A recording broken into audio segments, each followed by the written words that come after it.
waktu lampau itu enggak ininya, tapi buktinya tuh ada ditunjukin di sini gitu, bukan jawaban gitu. Apa?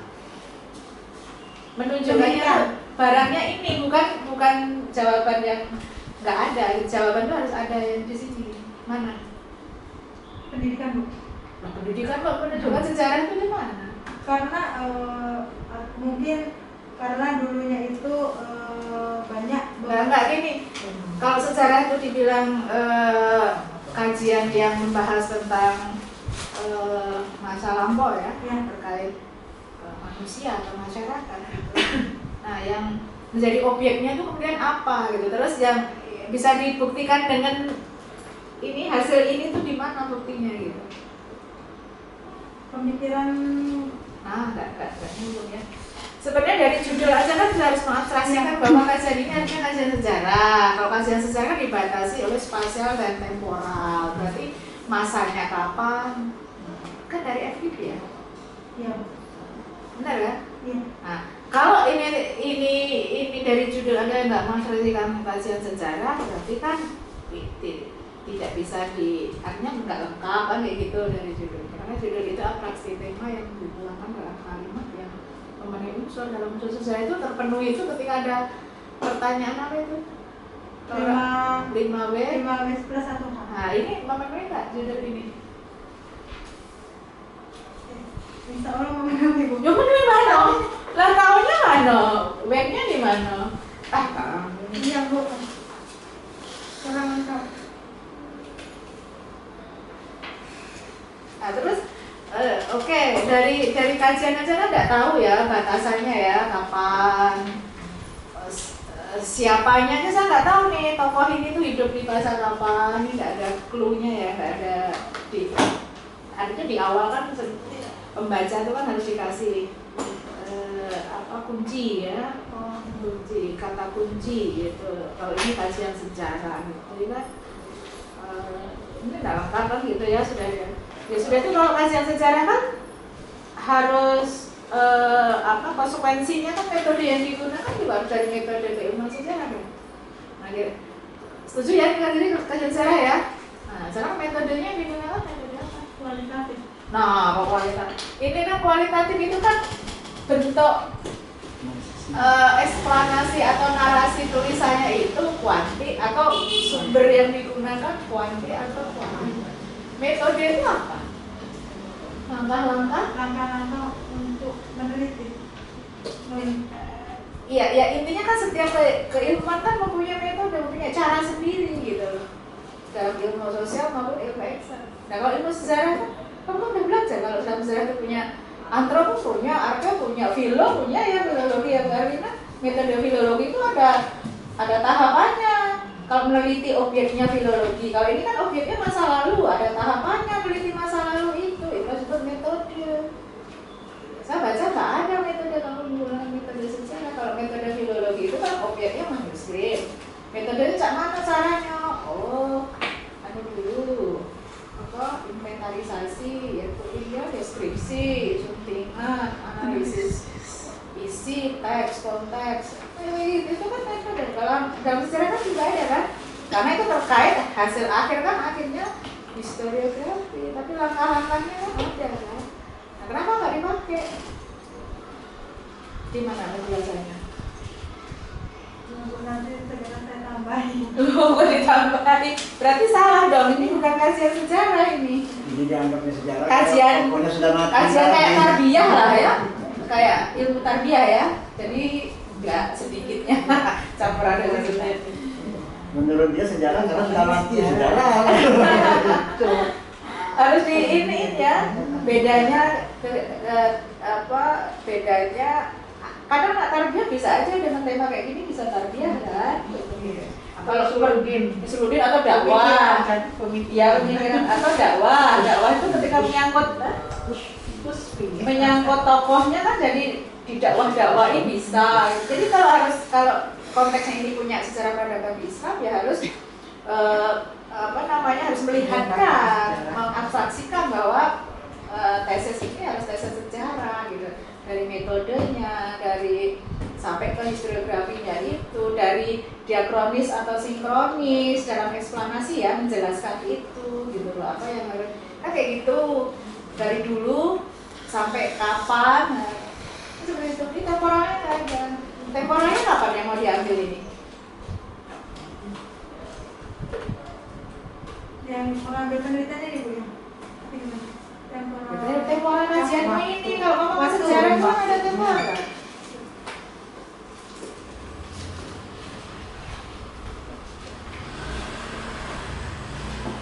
Ya, tahu dari.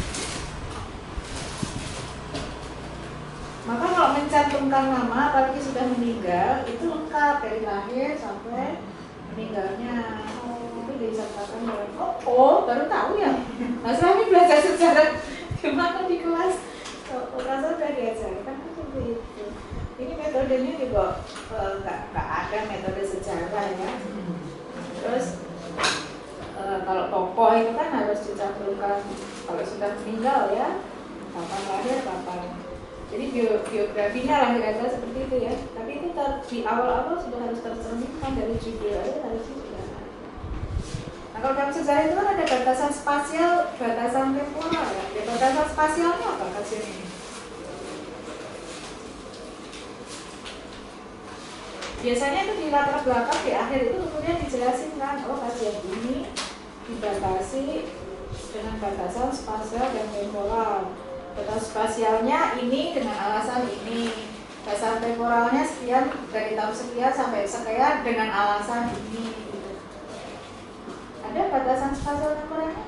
Nggak ada ya? Nggak ada. Kalau ada kira-kira mau dibatasi gimana? Di waktunya atau Waktunya itu disebutin. Dari kapan sampai kapan? Dari hidup sampai mati atau gimana? ya Dari Sabang sampai Merauke. dari pertama kali merintis sampai beliau meninggal. Itu kan ada tahunnya. Tuliskan tahunnya. Ya, tahun saya aja. Nah itu namanya batasan. Nanti catatan ya batasan. Alasannya apa? Alasannya apa? Alasan. Oke, pertanyaan lain. Kira-kira kajian ini kebaruannya apa? Apakah ini ada penelitian yang apa istilahnya yang memang belum pernah ada peneliti, atau sebenarnya ini kajian yang sudah dilakukan orang dan mengisi dari kebaruan-kebaruan itu, atau gimana? Kalau setelah saya teliti kemarin belum kalau modernisasi tentang perpustakaan itu sudah ada tetapi di pendidikannya, tetapi saya Artinya gini, tokohnya. ini kalian berarti kan ngomongkan pondok, Ya. ngomongin tokoh. Dua ini lah kalau besarnya beliau tokoh sama pondok pesantrennya kan yang jadi objek. Nah kira-kira apakah Sepalembang Akad ini belum ada orang yang mengasi ini? Sudah ada kan? Nah itu ditaruh di tunjangan pustaka. Sudah ada penelitian tentang pondok pesantren ini oleh ini dalam buku apa. Sudah ada yang membahas tokoh ini apa. Nah dari situlah kamu tahu, oh sisi mana yang belum, inilah yang akan dikaji. Karena seolah-olah ini belum ada yang mengkajinya. Sudah ada yang pondok ini, berapa tulisan yang orang sudah mengkaji tentang pondok pesantren ini? Kemarin itu ada tiga tempat ini. Terus bedanya dengan yang sudah apa? Yang sudah itu mereka mengkajinya cenderung ke pembelajaran informalnya, terus ada yang tentang sikap santrinya, terus tentang perkembangan pondoknya, manajemen pondoknya. Ya terus kebaruannya apa? Pembaruannya kalau seperti contoh pembelajarannya itu ada kalau dahulu itu hanya informal, sekarang menjadi modern, ada aliyah dan SMP TKMI-nya. Kebaruannya apa tadi?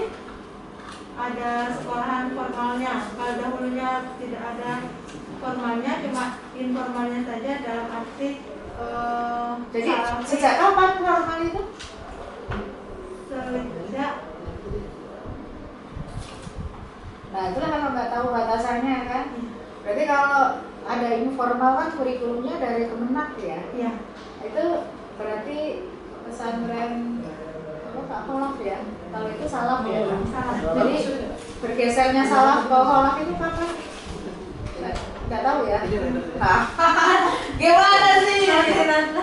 Bergesernya dulu salaf, kemudian holaf ya punya kurikulum mengadopsi pesantren gitu ya. Pendidikan jadi formal sejak apa? Nggak tahu juga lah gimana historisnya ini. Terus kira-kira kaitannya dengan tokoh ini pesantren itu apa? Kaitannya karena tokoh tersebut merupakan perintis dan dapat memajukan pesantren tersebut dalam beberapa prestasi. Contoh buktinya indikator pemajukan itu di mana buktinya? Sejak kapan? Contohnya seperti santri-santri yang berprestasi itu Bu, diikutkan beasiswa ke luar negeri, terus setelah itu jika hafal beberapa juz nanti mendapatkan beasiswa juga seperti itu. Nah, kontribusi dari tokoh ini untuk itu apa?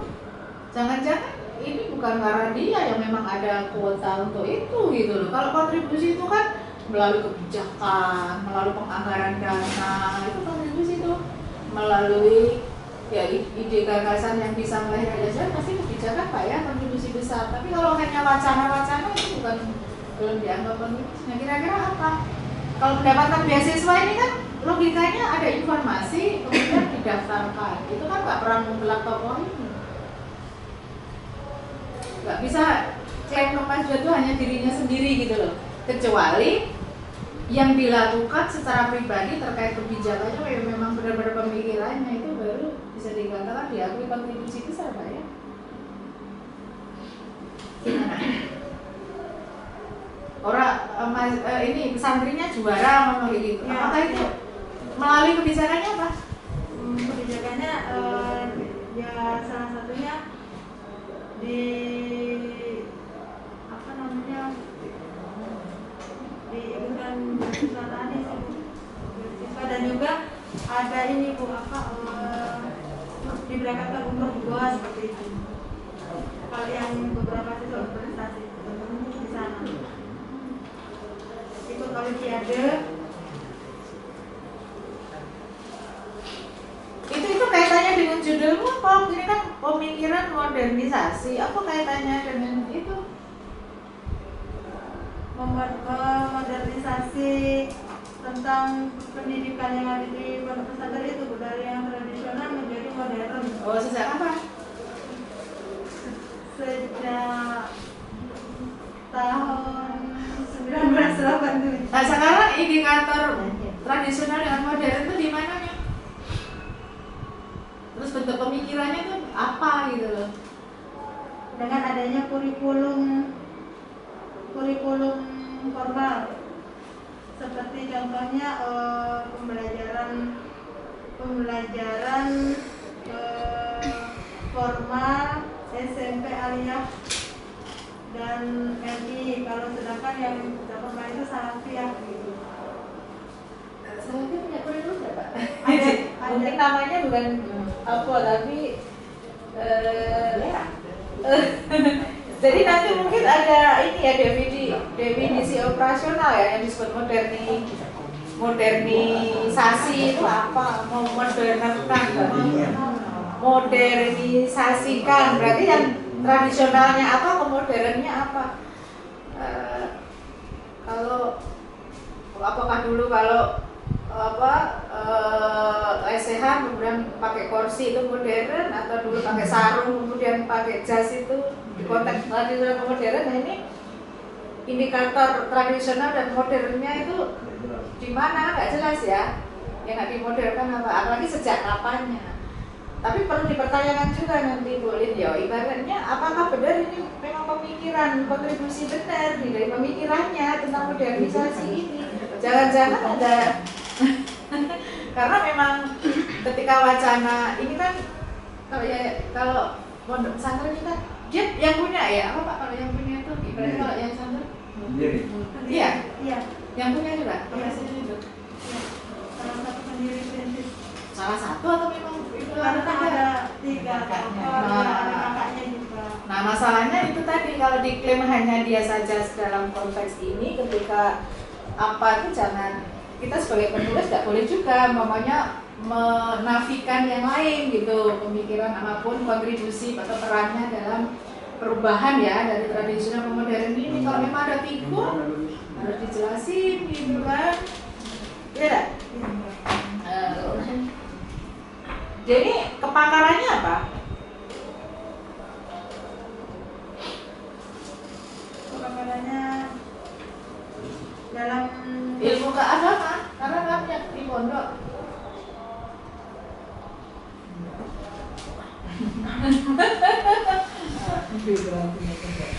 Biografinya ada ya? Tidak masuk ya kayak gitu.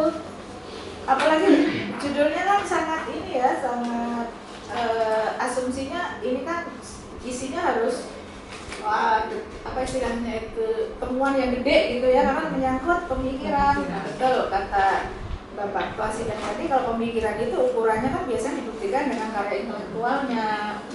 Kan seperti itu ya Pak ya, dalam bidang apa itu pemikiran tuh.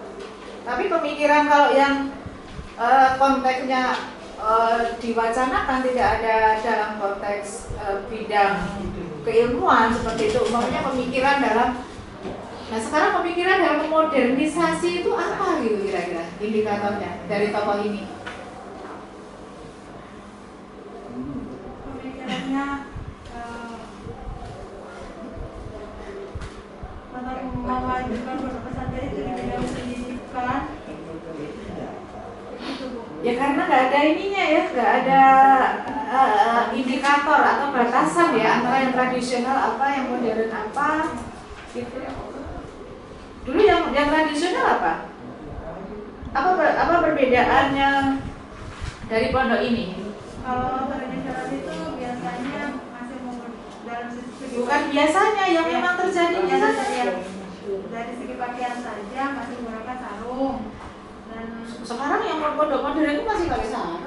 Saya di rumah aja masih sarung lagi pakai sarung. tapi mayoritas kalau di sekolah formalnya udah menggunakan celana, terus seperti gurunya Tahun berapa itu? Ada lagi itu sarung. tahun 80-an. 90-an. Kalau ini kan, kalau saya menilai ini kan cerita tentang pondok pesantren Bu Lin ya. Iya. Dari tokohnya sendiri nggak muncul dalam indikator atau deskripsi ini dalam kajian historis secara intelektual ya. Kalau pemikiran kan secara intelektual Pak ya, kan fokus ke ininya, gurunya dulu siapa, keilmuannya apa gitu Bu Lin ya. Terus pemikiran kalaupun oke kaitannya dengan madrasah ya, ini kan tentang madrasah ya. Apa namanya yang sudah pesantren yang sudah kan nanti punya madrasah kan, ibtidaiyah, sanawiyah dan aliyah. Madrasah apa? Sampai aliyah ya kan ya. Nah kayak gitu kan. Nah saya nggak yakin itu tokoh tunggal untuk reformis itu gitu loh. Dan apakah benar kalau reformis kan di awal-awal abad, artinya kalau itu sudah tahun bukan tahun berapa sih berdiri ini? 2000-an ya? 1987. Artinya kan sudah merdeka ya. Artinya kan ini sudah modern memang. Kementerian sudah punya kurikulum saya pikir. Ya artinya kan saya pikir pondoknya udah tua banget. Sehingga ide-ide modernisasi itu dalam pendidikan saya pikir tinggi itu ternyata ini ya masih baru. Tapi saya lihat ini cenderung ke ngomongin pesantren sih, sejarah pesantren gitu, khas historisnya itu nggak ada. Kalau histori itu kalau pesantren dulunya nggak ada, perubahannya di mana, kenapa berubah, nah itu yang kritis analitisnya itu kenapa ada berapa.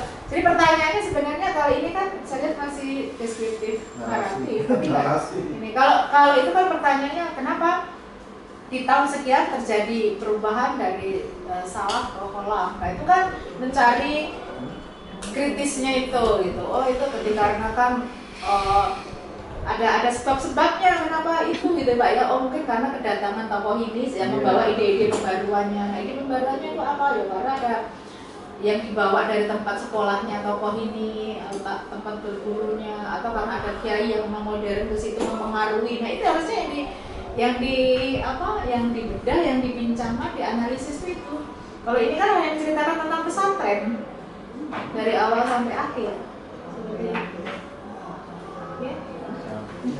Mungkin pertanyaannya selanjutnya tadi kan metodenya nggak bisa dijawab ya. Kamu pakai teori ini untuk apa? Teori itu dipakai untuk apa? Teori saya pakai untuk mempermudah saya meneliti pada hasil yang saya teliti ini. Gimana? Teori dipakai untuk Membantu saya untuk meneliti.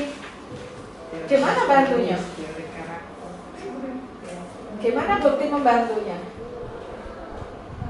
Buktinya seperti contohnya di sini teori modernisasi. Nah, di mana teori modernisasi itu kan Bunyinya apa dari modernisasi? Dari siapa? Teorinya siapa? Teori modernisasi tentang pembaharuan yang melakukan Bunyinya apa? Bunyi teorinya gimana? Modern tuh apabila gina gitu. Coba. Saya belum pernah mendengar teori modernisasi. Teori modernisasi melakukan pembaharuan di dalam Mungkin bukan teori ya, itu definisi operasional kali ya. Modernisasi adalah bla bla bla bla. Kalau teori itu adalah maksudnya tokoh ya yang sudah diuji jawaban atas fenomena yang kemudian bisa digeneralkan, artinya ini bisa dipakai gitu ya ketika itu di tempat lain, itu seperti itu. Ini kan kajian sejarah, berarti teori dipinjam dari ilmu apa? Teori kan setiap ilmu punya teori, tokoh-tokoh dan teorinya. Kayak sosiologi kan teori tokoh-tokoh sosiologi, kalau antro, kalau kajian budaya kan teori ini.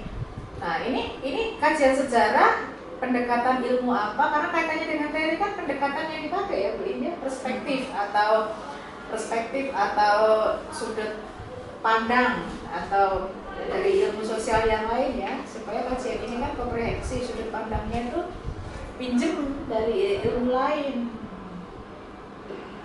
ya kan? Dari ilmu apa yang dipinjem? Kajian sejarah menggunakan pendekatan kayaknya terbalik nih. Kok sejarah malah jadi pendekatan gitu? Sejarah apa dia? Sosiologi atau politik atau apa? Iya, kalau sosiologi kan kaitannya dengan tokoh, dengan interaksinya, dengan eksistensi. Kalau iya. Karena kan di pondok itu kan ada struktur ya, di situ ada kiai, ada guru, ada murid, ada kurikulum, ada tradisi dalam yang dia punya itu loh, kebiasaan dan sebagainya. Nah itu struktur yang ada di situ, dan membangunnya mungkin itu tadi. Kalau menjawab pakai teori sosiologi kan berarti ya konsep-konsep apa yang dipinjam dulu. Apakah konsep modernisasi ini konsepnya dari ini sosiologi? Kalau teori kan berkaitan konsep ya, radikal gitu, itu konsep tuh.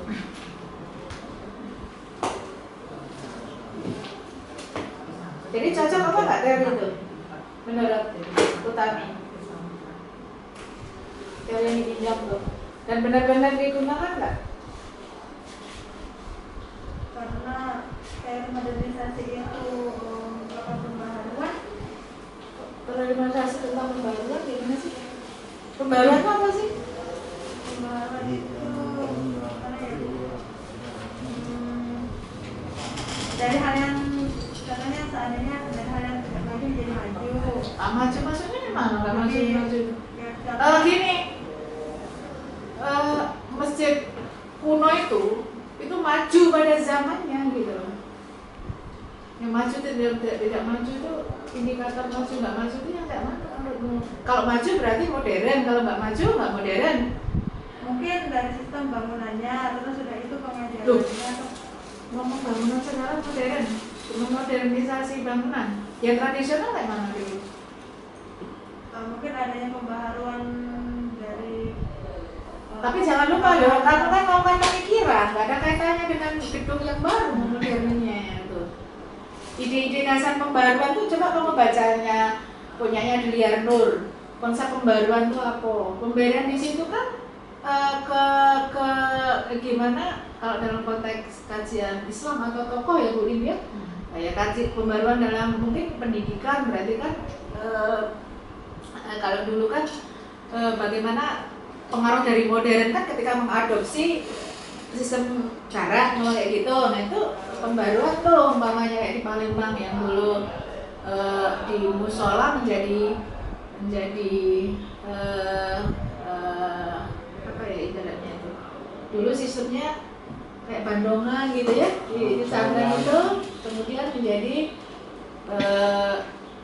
apa istilahnya? Tapi coba dilihat kayak bukunya Diliar Nur dan apa itu biar tahu apa istilahnya kajian umatnya ya atau induk dari Babon ya buku Babon tentang pembaruan itu coba lihat dari buku-buku itu. Kamu nggak lihat buku itu ya? Nggak ada ya? Ada kan? Gimana nggak ini nggak kalau nggak lihat Diliar Nur nggak dilihat, Azra nggak dilihat tentang jaringan gimana dia bisa nanti dalam konteks ya kayak gitu. Terus buku sebagai dalam konteks kalau kajian sejarah itu ada metode sejarah, ada nggak dicantumkan di daftar pusaka buku-buku tentang metode penelitian sejarah? Nggak ada ya? Ada nggak? Kalau nggak ada ya sangat prihatin. Kajiannya sejarah tapi tidak memakai literatur metode penelitian sejarah. Anak metode sejarah itu. Yang terkenal kan Dudung ya, Pak Dudung. Pak Durrahman. Kayaknya nggak ada deh. Nggak ada ya? Nah, itu sangat disayangkan. Kajiannya maunya sejarah tapi nggak ada. Jadi apa bedanya dengan jurusan tarbiyah ini Kak? Tesis ini? Nggak ada beda Bu. Berarti harusnya di tarbiyah ini. Nah nggak tahu nanti dari web gimana supaya ini historis gitu ya. Kajian bahwa ini memang kajian sejarah. Mungkin ini saja Pak dari saya karena waktu sudah ini ya. Kayaknya jam ini terus iya. Oh ada itu juga ya.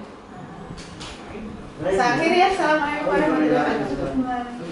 Terima kasih Bu. Makan dulu. Boleh kan hadanya? Bismillahirrahmanirrahim. Assalamualaikum warahmatullahi wabarakatuh. Selamat Bapak Ketua Sidang Acara PhD Bapak Sidang Bapak Alhamdulillah dan satu Dr. Endarwati. Sebelumnya saya ucapkan selamat kepada tamu kami sudah masuk ke tahap sidang ujian tertutup tesis. Namun apa yang sudah diberikan, tesis yang sudah ditulis dan diberikan kepada kami sebagai peneliti itu banyak sekali catatan-catatan yang nantinya mungkin ini menjadi perubahan ya yang harus diperbaiki ya. Karena ini saya juga bingung ya, sama bingungnya dengan Bu Endang, apakah ini kajian sejarah, tapi melihat judul aja sudah kayaknya ini bukan ranahnya SPI ya dari judul, karena mengkaji pemikiran modernisasi ini kajiannya orang sekolah studi ataupun dakwah gitu ya. Baik, mungkin ada beberapa hal yang harus saya tanyakan ulang gitu ya terkait dengan penelitian ini gitu ya. Dari sini di dalam latar belakang itu saya tidak melihat gitu ya apa yang menjadi latar belakang ini